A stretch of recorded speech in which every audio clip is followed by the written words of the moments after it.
오늘 바울이 에베소 교회에 증언한 그리스도, 이런 제목으로 하나님께서 우리 모두에게 은혜가 있기를 바랍니다. 이러면 하나님께서 보내주신 성경을 통해서 하나님을 아는 지식이 충만하기를 바랍니다. 여러분, 신앙이 뭐냐? 여러 가지 개념을 정리할 수 있겠지만 신앙이라고 하는 것은 하나님을 이해하는 것이 아니고 하나님을 믿는 것입니다. 믿음입니다. 오늘도 하나님 믿음을 통해서 여러분의 복잡한 문제들이 열리기를 바라고, 무엇보다 하나님과 관계가 열리기를 바랍니다. 또 마음속에 여러 가지 병과 질과 근심들이 사라지는 귀한 치유 역사가 있기를 주의 이름으로 축복합니다. 사람들이 교회를 평가하는 기준이 있습니다. 사람이 많이 모이고 헌금 많이 나오고 건물이 크다라면 큰 교회라고 생각합니다. 모이는 사람도 몇 명 안 되고 아직도 보조를 받아야 교회가 유지되고 예배 장소는 상가에 새들어 있다면 작은 교회 또는 개척교회라고 합니다. 이러한 평가 기준은 거의 보편적인 생각인 것 같습니다만은 하나님이 교회를 평가하는 기준은 요한계시록 2장 3장의 7교회에 보낸 편지에서 찾아볼 수 있습니다. 거기에 보면 사람들의 숫자나 헌금의 액수나 건물에 대한 언급은 전혀 없습니다. 도리어 부자교회에 대해서 이렇게 경고하고 있습니다. 나는 부자라 부여하여 부족한 것이 없다 하나 내 곤고한 것과 가련한 것과 가난한 것과 눈먼 것과 벌거벗은 것을 알지 못하는도다. 한 번쯤은 개척 목회자들이 겪었을 경험인데 열심히 기도했습니다. 열심히 전도합니다. 열심히 노력하고 애를 썼는데도 개척 목회가 굉장히 어렵습니다. 목회를 때려치우고 싶은 생각을 하루에도 여러 번씩 합니다. 제 개인적인 경험으로는 하나님한테 그랬습니다. 하나님, 역지사지 아시죠? 입장 받고 생각해 보세요. 따지듯이 저도 응답을 부렸고 하나님도 회개하라고 망발을 했습니다. 하나님은 아무 말씀도 없었습니다. 아무 소리도 들리지 않습니다. 그러다가 마음을 되잡고 희망 갖고 기도하다가 그러다 또 낙담하고 다시 용기와 믿음 갖고 일어서 보려고 발부동을 칩니다. 끝내는 모든 것들이 뒤죽박죽 됩니다. 그렇지만 이런 기회를 통해서 그 목회자가 아직과 교만과 욕심과 야망을 내려놓고 낮아져서 전적으로 하나님을 의지하는 법을 배운다면 그는 어느새 성도의 숫자는 하나님 앞에서 별로 의미가 없는 것이라는 것을 깨닫게 됩니다. 그리고 숫자와 상관없이 영혼이 맑고 아름답고 그리고 투명한 목회자와 교회가 된다면 하나님 보시기에 그 교회가 큰 교회인 줄로 믿습니다. 할렐루야. 사도 바울은 에베소서를 기록하면서 3장 4절에 보면은 이렇게 말하고 있습니다. 이것을 읽으면 그리스도의 비밀을 내가 깨닫는 것을 너희가 알 수 있으리라. 오늘 본문 말씀이죠. 또 3장 8절 9절 보시면 모든 성도 중에 지극히 작은 자보다 더 작은 나에게 이 은혜를 주신 것은 영원부터 만물을 창조하신 하나님 속에 감췄던 비밀의 경륜이 어떠한 것을 드러내게 하려 하심이라 하고 증거합니다. 그렇다면 하나님 속에 감췄던 비밀의 경륜이라는 게 어떤 것이냐? 에베소서는 이렇게 말하고 있습니다. 1장 4절에 창세전에 그리스도 안에서 우리를 택하사 우리가 택함 받았다.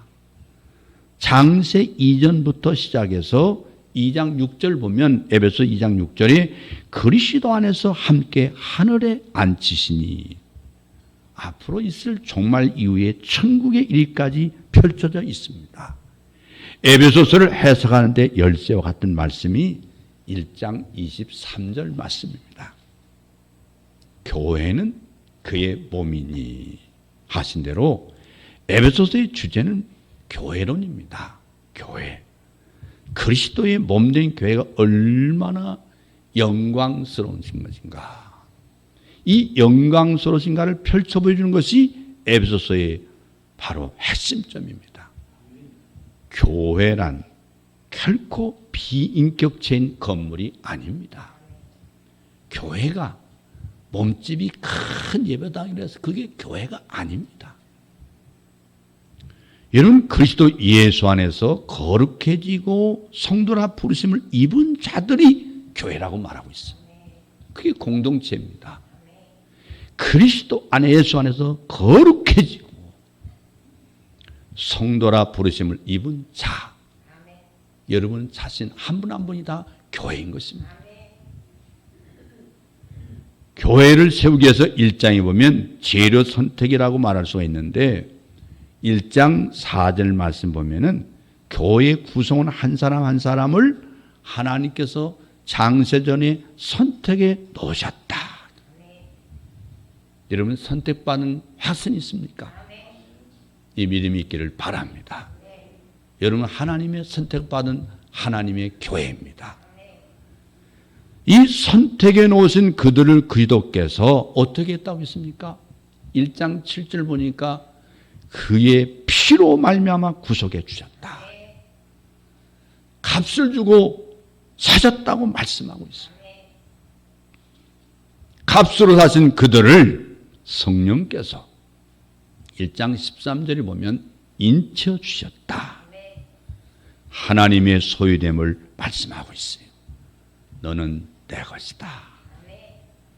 여러분 이 놀라운 비밀을 여러분 분명히 알고 예수 믿어야 합니다. 한 사람의 그리스도인이 되기 위해서는 성부의 택하심과 성자의 구속하심과 성령의 인치심으로 말미암은 성삼의 하나님의 사역이 있었다는 이 놀라운 하나님의 경륜을 여러분 믿으십니까? 이 놀라운 은총의 값이, 하나님의 사랑과 은총의 값이 여러분 자신이 교회가 되었다는 사실입니다. 그래서 2장에 보면 그들이 서로 연결되어 지어져가는 교회가 세워져 가고 있다고 말씀하고 있는데 2장 20절에 보면 너희는 사도들과 선자들의 터 위에 세우심을 입은 자라. 그리스도 예수께서 친히 모퉁이 돌이 되셨느니라. 무슨 말씀입니까? 구약에서 선자들을 말미암아 약속하시고 사도들을 말미암아 증언된 그리스도 예수의 십자가의 은총으로 말미암아 그 모퉁이 돌이 되셨다. 언약 백성이 버렸지만 하나님께서 버려버린 돌 위에 하나님의 교회를 세워주셨는데 여러분, 저와 여러분이 다 그 모퉁이 위에 세워진 교회입니다. 그 성도들은 그 한 사람 한 사람이 성전입니다. 이 작은 성전들이 모여서 연결되어 지어져가는 이것이 바로 교회인 것입니다. 교회. 우리가 굳이 큰 교회라고 말하면 교회로 선택받는 우리 한 사람 한 사람이 믿음이 클 때 큰 교회겠죠. 믿음이 큰 사람, 믿음이 확실히 가진 사람, 복음에 뜨거운 사람이 바로 큰 교회일 것입니다. 예배당 건물이 크다고 큰 교회가 아닙니다. 2장 21절 이하에 보면 건물마다 서로 연결하여 주 안에서 성전이 되어가고 너희도 성령 안에서 하나님의 거하실 초소가 되게 하여 예수 안에서 함께 지어져 가느니라. 성령 안에서 예수 안에서 하나님이 거하실 초소가 되기 위해서 이 사역은 성령과 성자와 성부와 관련된 사역임을 2장에서 말씀하고 있습니다. 할렐루야. 여러분, 목회는 그래서 하나님 사역입니다. 인간의 사역이 아닙니다. 하나님이 일하고 계십니다. 하나님이 나를 불렀지 이 큰 나무교회가 나를 부른 게 아닙니다. 여러분이 교회의 일원이 되었다는 것은 얼마나 영광스러운지 아십니까? 그리스도는 2장 14절 보면 우리의 화평이시니라 둘로 하나를 만드사 중간에 막힌 담을 허셨다고 말씀하고 있어요. 전에는 하나님과 인간과 인간 사이에 수많은 담이 가로막혀 있었습니다. 우리와 하나님 사이에 담이 있었습니다. 그리고 이웃과 이웃 사이에 담이 있었습니다. 남자와 여자 사이에 담이 있었습니다. 상전과 종 사이에 가로막힌 담이 있었습니다. 그래서 하나님과 인간 사이를 화목하게 하셨습니다. 인간과 인간 사이를 하나 되게 하시기로 연결하여 지어가게 하셨습니다. 모든 그리스도인들은 똑같은 두 사람이 없을 정도로 다양합니다마는 그들을 그리스도 예수 안에서 부르사 하나로 품으셨다. 이것이 바울 신학을 한마디로 말하면 히라보로 엔 크리스토스입니다. 엔 크리스토스, 그리스도 안에서, 그리스도 안에서, 엔 안에서, 크리스토스, 그리스도 안에서, 엔 크리스토스, 예수 그리스도스 안에서 교회는 오직 둘이 있을 뿐입니다. 하나는 하늘에 있는 천상교회, 또 하나는 땅에 있는 지상교회입니다. 하나님의 궁극적인 목표가 1장 10절에 있습니다. 하늘에 있는 것이나 땅에 있는 것이 다 그리스도 안에서 통일되게 하려 하십니다. 구약시대는 성막과 성전을 하나님이 거하신 초소라고 불렀습니다. 신약시대는 교회를 하나님이 거하시는 초소라고 2장 22절에 오늘 에베소서 말씀하고 있습니다. 그 3장에 보면 그 교회를 위해서 기도합니다. 마치 솔로몬이 성전을 완공하고 기도를 드린 것 같습니다. 역대하 7장 1절 보면 솔로몬의 기도가 있습니다. 솔로몬이 기도하기를 마침에 불이 하늘에서부터 내려와서 그 번제물과 제물들을 사르고 여호와의 영광이 그 전에 가득하더라. 오늘 우리가 예배드리는 이 자리에 하나님의 영광이 가득한 줄 믿습니까? 하나님의 영광이 이 가운데 임재했습니다. 사도 바울이 기도했습니다. 3장 19절에 그랬습니다. 하나님의 모든 충만하신 것으로 너에게 충만하시기를 구하노라. 할렐루야. 교회라고 하는 것은 하나님의 모든 충만하심으로 충만하게 하신 영광인 것입니다. 할렐루야. 모세의 성막을 완성했을 때도 출애굽기 40장 34절 보면 그 후에 구름이 회막에 덮이고 여호와의 영광이 성막에 충만하매. 할렐루야. 백성이 모인 곳이 회막입니다. 똑같은 말입니다. 회막이나 성막이나 증거막이나 성전이나 똑같은 얘기예요. 법막도 똑같은 말이에요. 근데 회막은 이스라엘 백성이 모였기 때문에 회막이에요. 하나님의 영광이 임했기 때문에 성막이에요. 이 가운데 하나님이 계시기 때문에 이 부천시에 많은 건물이 있지만 여기를 성전이라고 말하는 이유가 뭐였어요? 교회들이 모이는 곳, 하나님의 영광이 임재하신 장소가 성전인 것이죠. 할렐루야. 하나님이 우리 가운데 이 가운데 계시다. 임마누엘. 할렐루야. 이 성막이나 성전은 본래 임마누엘의 그림 언어거든요. 메타포란 말이 그림 언어란 뜻입니다. 예수 그리스도의 임재의 메타포인 거예요. 이 골로새서 2장 9절에 보면 그리스도 안에는 신성의 모든 충만이 육체로 거하시고, 이 말씀이 육신이 되어서 우리 가운데 거하심에 우리가 그 영광을 보니 아버지의 독생자의 영광이요 은혜와 진리가 충만하더라. 요한복음 1장 14절에 요한 사도가 예수님을 증언하고 있지 않습니까? 우리는 더 나아가야 됩니다. 어떻게? 너희도 그 안에서 충만해졌다고. 바울은 골로새서 2장 10절에서 말씀하고 있어요. 우리 안에 하나님이 성전 삼으시고 우리 안에 계시다. 충만하게 계시다. 믿습니까? 충만하게 계시다. 오늘 예배 시간은 왔다가 그냥 가는 시간이 아닙니다. 여러분까지 하나님의 영이 충만하기를 주의 이름으로 축원합니다. 이미 성경은 약속하고 있어요.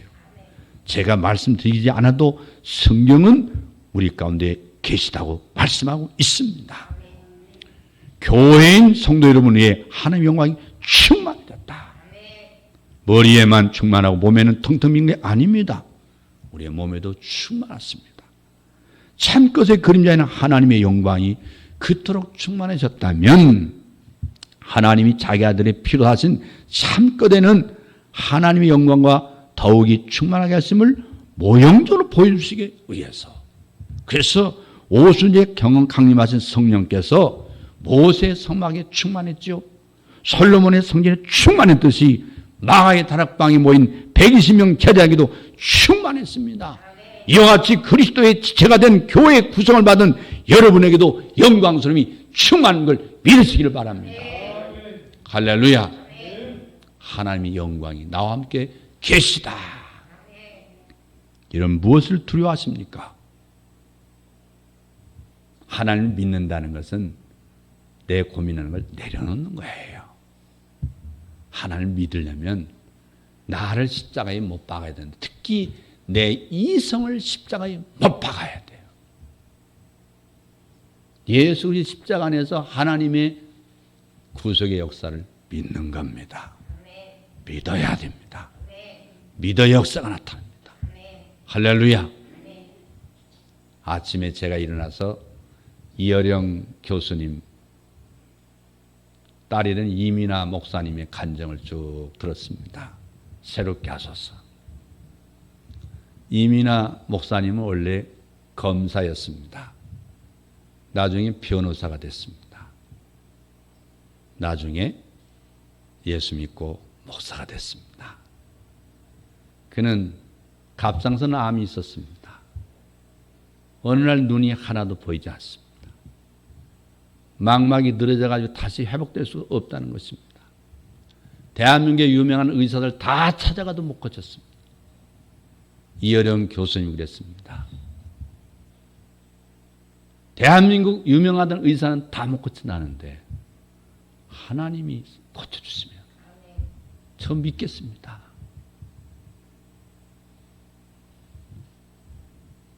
근데 놀라운 사실이 기적이 났는데요. 망막이 붙었어요. 앞에 2년 동안 앞에 있는 사람이 보이지 않았어요.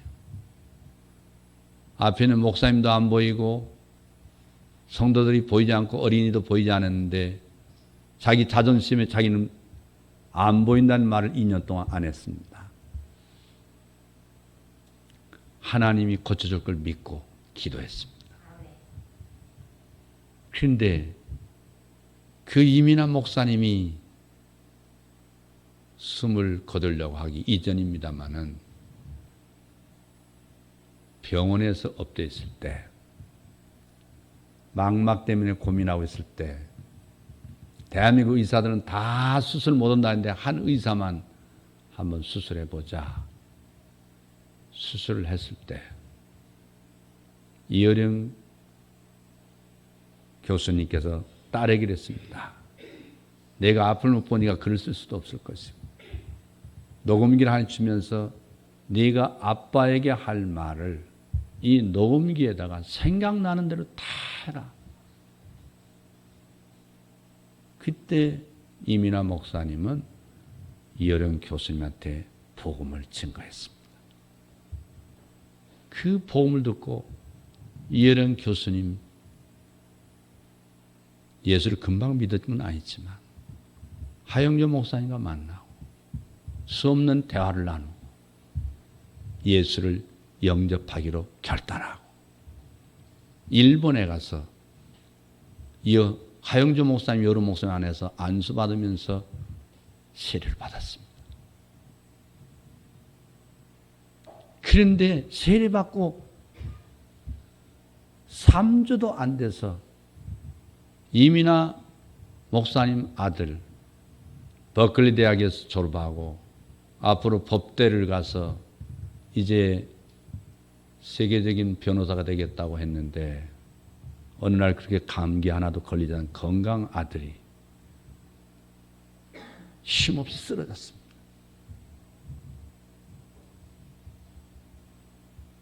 병원에 쓰러진 달려갔습니다. 근데 몸도 건강하고 통통하고 몸이 건강한데 의사들이 보는 아무리 다 검사해도 미국에 내노라는 병원에서 검사해도 병명이 없는 거예요. 병명이 없는데 사람이 혼수상태에 빠졌어요. 그런데 이어령 교수님 세례받은 지 3주 만에 그 외손자가 하늘나라에 갔습니다. 굉장히 비상입니다. 믿음이 약한 사람은 쓰러지기 나름이고 하나님이 살아계신다는데 어찌 내 손자가 아무 병이 없이 죽었습니까? 하고 그리스도를 떠날 수도 있지만 하나님의 은총 역사 가운데 그분은 믿음이 더 좋아졌습니다. 정말 예수 믿고 쓴 그 생명의 영성인가 그 책, 유명한 책, 제가 정확한 지금 책 이름을 저도 봤는데 지금 읽고 있지만은 자기는 앞을 못 보기 때문에 자기 아버지가 그렇게 잘 썼다는 글을 못 봤습니다. 읽어보지 못했습니다. 이어령 교수는 예수 믿고 그리스도를 증언하기 시작했습니다. 마지막 얼마 전에 하늘나라에 가셨지만 한국의 석학, 한국의 지성을 대표하는 그 이어령 교수님은 예수 믿고 하나님 나라에 갔습니다. 젊은 청춘일 때는 기독교를 그렇게 비판하고 반기독교인으로서 기독교를 신랄하게 비판했던 사람이었지만 성령은 그를 그리스도 앞에 내려놓았습니다. 수많은 사람들이 이어령 교수님의 전도를 듣고 예수 믿기 시작했습니다. 그럼 하나님의 영광이 오늘 여러분 가슴에 있기를 바랍니다. 여러분이 한 산 한 산이 그리스도의 거룩한 성전이 된 것을 믿으시기를 바랍니다. 그리스도의 지체가 된 걸 믿으시길 바랍니다. 이 말은 하나님의 역사가 오늘 또 여러분 가운데 여러분 심령을 180도로 변화시키는 역사가 있기를 주의 이름으로 축원합니다. 여러분 우리는 알고만 있지 마시고 믿는다고 말하시기 바랍니다. 믿는다고만 말하지 말고 이제 누려야 됩니다. 신앙은 아는 것, 깨닫는 것이 아니라 믿는 겁니다. 믿었으면 행동을 옮겨야 됩니다. 행동하는 신앙을 가져야 됩니다. 두려워하지 마십시오. 내 안에 있는 병고를 향해서 주 예수의 이름을 명하노니 내 속에는 병만은 물러갈지어다. 내 마음속에는 근심도 물러갈지어다. 그런 영성이 있기를 바랍니다. 교회만 다니지 말고 예수를 만나고 예수의 복음을 가지고 누리시기를 바랍니다. 그것이 신앙입니다. 예배드릴 때 그 영광 중에 들어와 있음을 여러분 묵상하십시오. 성경은 분명히 말씀하고 있습니다. 감정이나 느낌이 어떠든지 하나님의 신실한 약속의 말씀에 근거해서 이를 확신하기를 바랍니다. 더 나아가 성령이 교통하신 가운데 고린도후서 13장 13절에 말씀하신다고 하나님의 임재를 체험하는 그 체험하기에서 사모하는 여러분 되시기를 바랍니다. 무엇보다도 성도 여러분이 이토록 영광스러운 주님 몸된 교회에 분신임을 명심하기를 주의 이름으로 축원합니다. 사도 바울은 이 믿음의 내용인 이 구원의 교리만을 증거하는데 멈추지 않냐고 이 영광스러움을 구체적으로 적용해 주고 있는 것이죠. 교회가 하나님의 영광으로 충만하다고 하는 것은 구성원인 성도 한 분 한 분이 이 충만하다는 사실을 우리에게 말씀하고 있어요.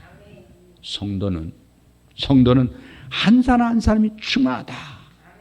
그들의 이 보금자리인 가정의 충만함을 여러분 말씀하고 있는 것입니다.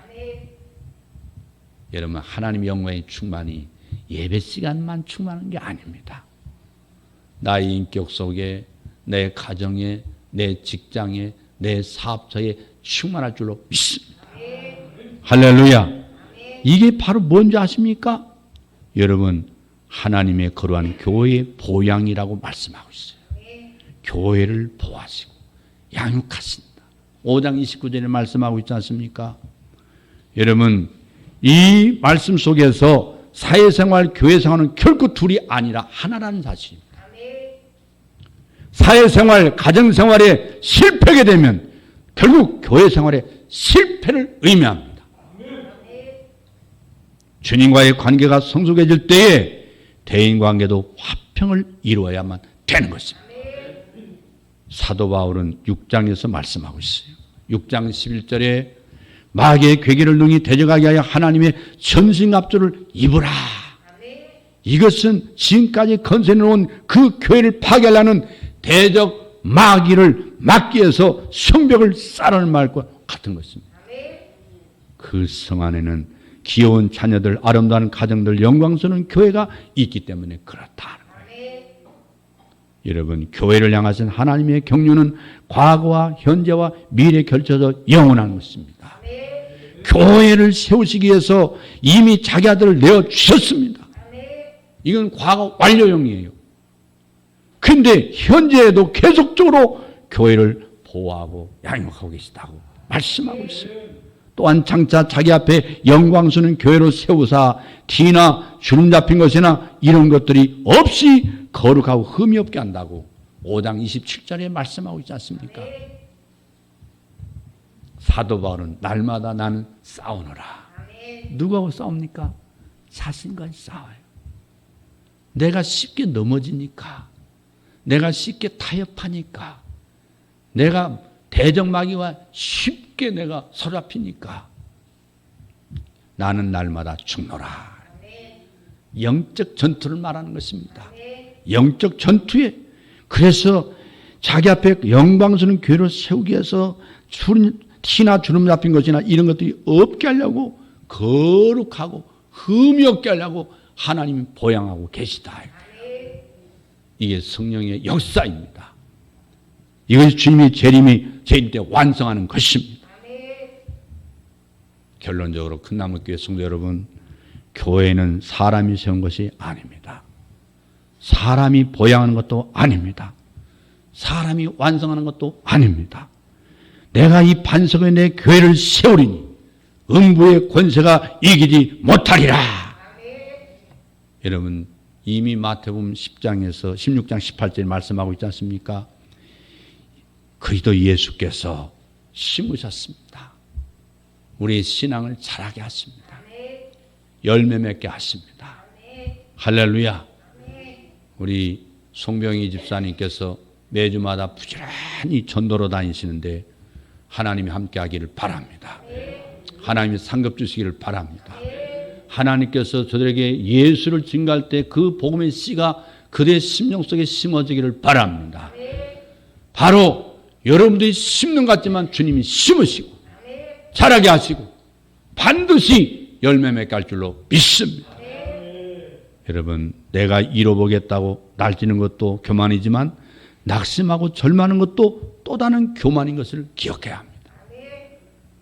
하나님의 교회는 하나님이 세우십니다. 하나님이 보양하십니다. 하나님이 부흥케 하십니다. 하나님 그 교회를 완성하십니다. 믿음으로 순종하기를 주의 이름으로 축복합니다.